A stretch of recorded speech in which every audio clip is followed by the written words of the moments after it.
Welcome to Mama Wall Street Studio. This is a social enterprise of the Aboriginal Mother Centre Society. It was incorporated back in 2002 and had recently reopened since the renovations of our transformational housing and childcare centre. Since June, our studio has reopened and we have a lot of new items that have been added to our inventory. Mama Wall Street Studio is both a sewing studio and a knitting factory. But here we have a line of aprons, and we knitted our logo with Italian wool. What we've done with these scarves is a brushed knit.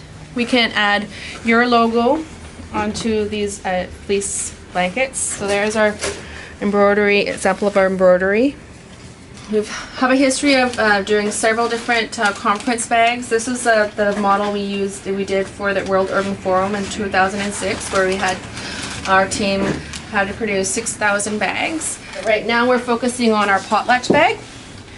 Traditionally, in a feast hall, attendees bring their own utensils, so that's all their plates and stuff. So that's the design of that. That's why it's called a potluck bag. I'm with the designer here. She designed our pillows and sausage. Yep, I make these pillows and whatnot, different like housewares and stuff. As you see, it's child-friendly working environment, which is really meaningful because we have mothers, aunties, grandmothers here working in a space that's kid-friendly. We all have to be mindful of the children around us as we work. And we'll invite you over to our sewing circle and we'll do some sharing there. The traditional circle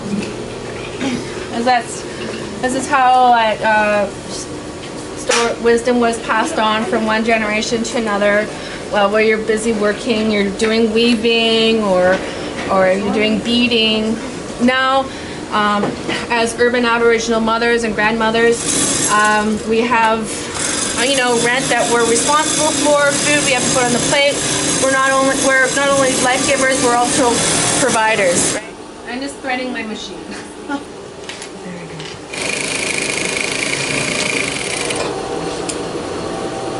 It's a really good work environment. It's really fun. It's all women and kid-friendly. Except for Amit. Except for Amit. Yeah. Amit, do you understand now about this being a matriarchal society? Yes, I hear it every day from you. Okay, so you do know that, like in India, the women are the bosses. Men have to follow what the woman will say. Plus work. Oh, you get an